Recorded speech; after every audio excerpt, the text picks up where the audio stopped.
Hello and welcome to Citizens Forum. This is being filmed on Wednesday, March 26th in the Memorial Arena in beautiful Victoria. I'd like to start off by thanking our great volunteer crew and Shaw staff who make it all happen. The first part of Citizens Forum is always the Walter and Jack Show. So Walter, I'm going to start off with, this is Watershed Sentinel magazine. I just want to, I think one of the biggest parts of the many problems we have in this country is the fact that the other side owns all the media, all the big media. So it's up to us to support the alternative media. Now, the front page story in the Watershed Sentinel is about fracking, one of the most important issues in the world right now. No coverage in the corporate media. If people want the truth, you've got to support the alternative media that is willing to give it to you. So the Watershed Sentinel, Focus Magazine, Street News here in Victoria, CFUV Radio. Yeah, the Canadian Centre for Policy Alternatives puts out a small magazine, all top quality articles. And it's a good website. Just Google Canadian Centre for Policy Alternatives. It's a good place to go. Yeah. I should go there more often. Well, we're so used to reading things online, and but I prefer paper. I prefer to have something like that sitting around on my kitchen counter or the coffee table, and when you have a moment or two, you can look over the information again. It's much friendlier than having to get yourself in front of a computer and all that. Yeah. So Watershed Sentinel, it's all on the computer. Go and subscribe. Watershed Sentinel, Street News, Focus Magazine, CFUV Radio here in Victoria at UVic. They have some great current affairs shows on, some great news shows, and probably a lot of great music. Yeah. Where do we go from here? Well, our conversations always flow around different topics, different themes. There's a number of things that sort of concern me. This week, I think, was the expense scandals, which I have not read, and got the names all down and all that. But I know Ginny Kwan was involved in some controversy where her husband was supposed to have paid for a trip, and it turned out being a nonprofit society that he charged the trip to, and that was. And now today, this is Wednesday the 26th, the story has exploded into more about how all of our MLAs are taking their spouses along when they go traveling. And the number that I saw today was $180,000, I think, under two different categories, about $180,000 for the last 9 months of 2013. I think I'm right with those numbers. So $180,000, you could take 26 poor families and give them $5,000 each and bring them out of poverty for that kind of money. And instead, they're out of control. Well, it is sort of. I'm somewhere in the middle on that one, because what about the MLAs that are coming from up north and, we've got some travel issues big time and trying to participate in the legislature, and they're going to be missing their families for weeks and months at a time. Then tell us. Exactly. Then tell us that this should not come as a surprise. Yeah. That's what I would say would be to get to the point where let's tighten these rules up. What we should have is a public body that oversees these kinds of expenses. The problem is that it's in the hands of the MLAs themselves to make and set their own rules. And when the Auditor General went into the legislature about a year ago, he found complete chaos in the bookkeeping, to the point where I think the Auditor General said he really couldn't say what was going on because there's simply no records. That can't be allowed. And then they fired the Auditor General. Would that not be on purpose, though, Jack? Isn't that convenient? You got the cookie jar, you got it on the shelf, and there's a little bit of money in there, and who's in charge of the cookie jar? You are. So you really can't be, nobody can say you broke the law. And I think that whole system has to just be regulated in a way that's fair. I think MLA should declare all expenses once a year, just like everybody else does. But they have to declare all expenses, and including trips and everything, and they have to remember that they're accountable. You know, Ginny Kwan, who I really sympathize towards, because this was a case where it wasn't government money, but upon reflection, you think, you know, you're an MLA, you're taking a big holiday, it's costing $35,000 or something. You know, you should quiz your husband a little more than that to be darn sure that there's no improprieties occurring, because it could really ruin your career. And I thought Ginny Kwan might have been a leadership candidate for the NDP. She's one of the better candidates, really. Hasn't been embroiled in a lot of the old scandals that all the others have that are in this are registered in the campaign. And it just seemed kind of convenient that she's pretty well been removed from that list. Oh, that's very true. She's certainly, you know, but maybe not. Maybe not. I would hope that she would still run. So I think the solution to this is that there's got to be a complete outside body that sets the rules for our legislators. They cannot be in charge of the rules that govern them. That's, I think, one of the most fundamental problems. Yeah. All they're supposed to be doing really is representing us and running the government's day-to-day business. Mm-hmm. When they start making the rules, for example, Christy Clark has said, oh, we think we'll elect all city councillors for 4 years instead of 3, starting pretty soon. That's in the works. Yeah. How can it possibly be her right? Yeah. To make that kind of decision without even asking the people of BC? Because it's a big change. Our city councillors are already too, I don't know the word to use, but too cut off from us. They're removed. To give them 4 years every time they get elected, I mean, they're totally unaccountable. Yeah, I mean, your knee-jerk reaction is if the Liberals are doing something to change the rules on municipal elections, it's going to be to their advantage. And I don't think they've been that preoccupied with democracy up till now. So the red flags should be coming out. We should be worried about what the heck they're up to. There was a full-page ad in the paper yesterday in the Times Colonist. This is Tuesday, March the 25th. It says 2014, the year BC parks change forever. And it shows, I guess, an oil rig and a pipeline in the middle of a park, because that's what the Liberals were proposing. And my understanding is that the law, I think I heard today that the law has now passed. And it says in the ad they're rushing through legislation that will change the face of BC parks forever by making it easier for corporations to take land out of provincial parks for industrial uses, including pipelines, logging roads, and transmission lines. This is being done with no public consultation. This has been done in complete secrecy. I mean, even I'm interested in this kind of stuff, and I try to follow what's going on. I had no idea that this was happening or on the verge of being, and here they've changed the rules protecting our parks. And, you know, a bunch of groups placed a full-page ad in the Times Colonist, but, you know, the Times Colonist doesn't even see fit to tell its readership about what's going on. Why isn't this front-page news? You know, why isn't it front-page news day after day? Instead, you know, they love to put murder on the front page. Or spending scandals. Yeah, yeah. Which are going nowhere. Nothing's ever going to happen with this.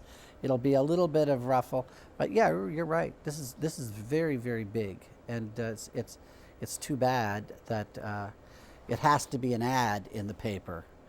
You know, that this is not seen to be And how news. dare this corrupt, undemocratic bunch dare to do something like this, to change the laws protecting our parks without even telling us.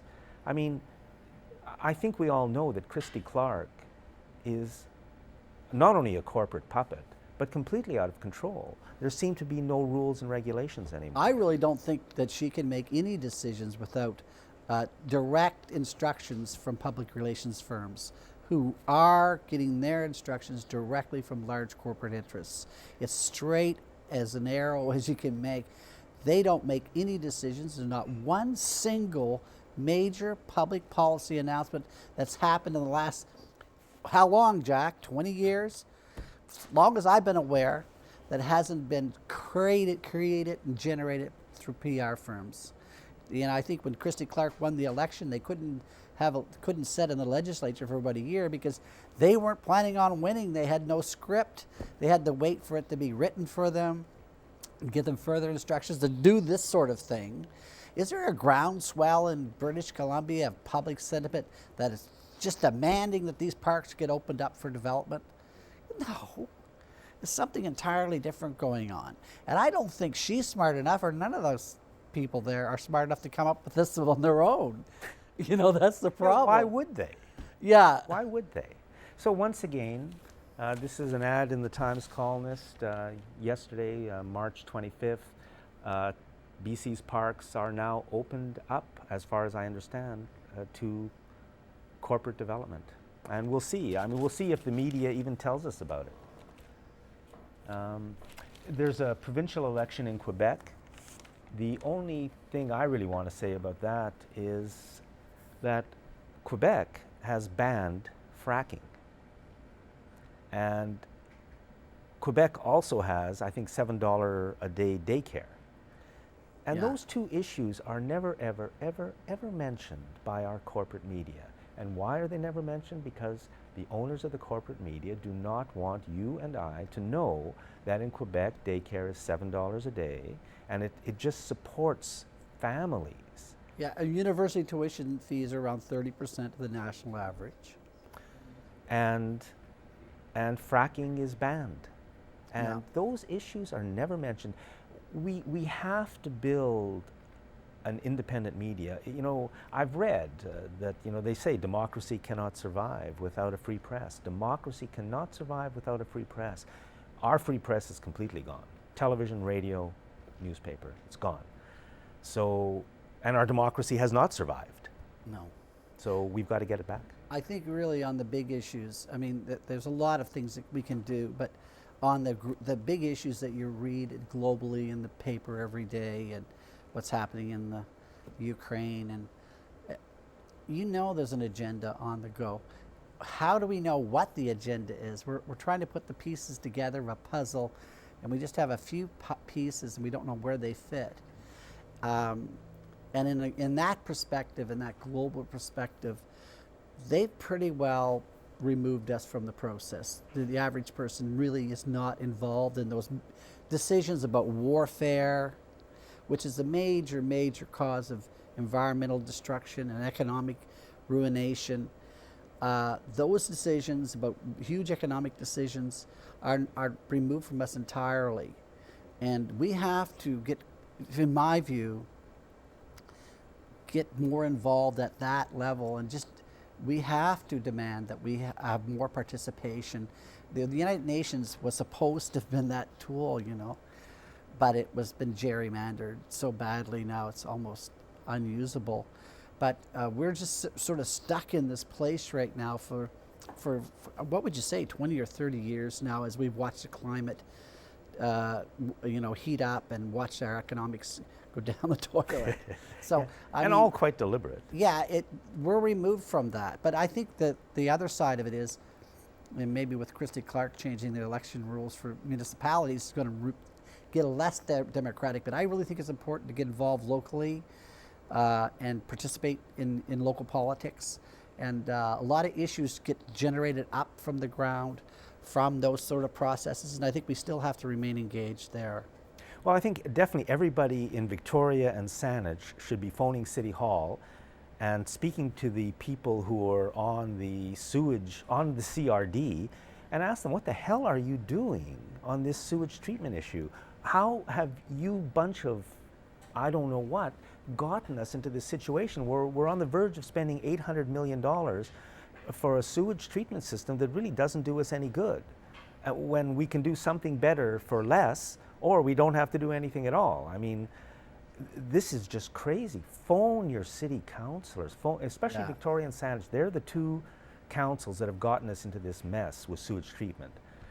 I just want to go back to what happened with the Portland Hotel Society, which is the group in Vancouver that was, living high on the hog while helping the poor. I heard somebody on CKNW, which is one of the hosts on the biggest radio station in Vancouver, and CFAX radio here is exactly the same. Very critical of the executive of the Portland Hotel Society because they're taking money from the poor. That's what they're taking money from the poor. How dare you? And they're right. They were in effect taking money from the poor and living pretty high on the hog. But CKNW and CFAX themselves, for decades, have followed and supported and promoted all the economic policies that have created the poor. Yeah. We don't have to have poverty and homelessness in this country. We've got it because our corporate rulers want it. And their media, certainly including CKNW and CFAX, these two powerful radio stations, I've watched it for decades. They began by blaming the poor. They told us we had no money. They didn't tell us that the national debt had been deliberately created in order to take our money from us. And then they get on their high horse and say these people are stealing a few thousands. The corporations have stolen billions, hundreds of billions from us with never a word of criticism in the media, which they own.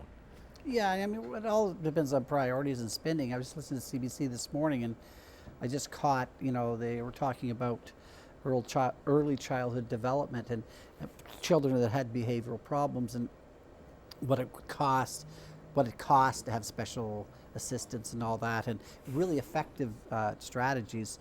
It's something like $1,000 a year to keep that child on track, let's say. If you don't, keeping a lot of people have incarcerated for life costs $3 million a person. So instead of spending the $10,000 or $12,000 during the educational period and having a healthy and somebody that participates in society, we would seemingly would rather create a criminal and then spend $3 million incarcerating them for the rest of their lives. And by the way, incarceration is a booming business in Canada, and it's growing. So you can see where the emphasis is. They want to spend money on jails. Yeah. So it's not working. Yeah, I agree with you. It seems to me like they're trying to destroy our society. Yeah. And that's what I sort of see happening, and they're quite. I think we can all see it. The head of the bus drivers union in Vancouver, because of an attack on a bus driver, said our civil society is breaking down. Yeah. And the bus drivers are, they see probably more than a lot of us ever want to see. But I see it happening around Victoria. It's all deliberate. It's being done to us. I mean, they know that if you create a society where people are relatively equal in income, things are going to be pretty good. They've done this. They know what the impacts are going to be. They've done it deliberately. There's no need for it. They've stolen from the poor to give to the rich. And they know the impacts. Well, yeah, in the end, you have this sort of society in which people are fearful. And if you're really fearful about your job or about your status in society, you're much less likely to speak out on some issues, particularly if you may not be popular with those views. But unpopular views are the ones that have saved us in the past, We have to realize that some people are thinking about issues and trying to steer us away from making major mistakes. All voices should be listened to very carefully, and all opinions are valid. But now we just have this monolithic view of the world, and you find people are staying very strictly within a certain set of parameters of what's legitimate commentary. And in the end, you just have a kind of a desert. There's nothing really happening there's no rich ideas. There's just these ideas that are old, tired ideas that don't work, but they're just being re-foisted on us time and time again. I just want to say a few words about vaccination. The media is really pushing this last couple of weeks. Everybody should get vaccinated. I've even seen that on editorials. Everybody, let's make vaccination mandatory. I'll just say this. don't believe anything you're reading in the media about vaccinations, how they're safe and effective, because I don't think any of those things are true. I don't think they're safe, and I don't think they're effective. And secondly, we can't trust our public health officials. I mean, our public health officials do not work for us. They work also, it seems, for corporate Canada, or certainly, I mean, that's what I see, that's what I think. Well, it should be evidence-based, and decisions should be made upon good hard evidence. Find the evidence for us that vaccinations actually do work, that aren't paid for by large pharmaceutical companies, and you'll get a very different picture. It's a lot of money, billions and billions of dollars are spent on them. And by the way, they make their profits whether or not they're effective or not. They sell the vaccines. Yeah. Walter, we got 1 minute left. 1 minute left, Jack. What else is there to talk about? I mean, the little discussion we had before we came was about the Malaysian airline going down. That's all a big preoccupation for everyone, wondering where this plane went. And apparently, it sounds like they're finding debris, although I'd like to see better satellite pictures of it all. But I'm always concerned about stories like this because we have a kind of a crime in which we don't know what is the motive here. Who actually, if this plane was hijacked, who were these people? Why would you hijack a plane just to crash it into the ocean? You know, there's something missing in this whole story, and I'm really concerned that it's not one of these diversionary stories that keep us preoccupied when we're not looking at other more substantial issues that we could do something about. Yeah. Walter, thank you very much.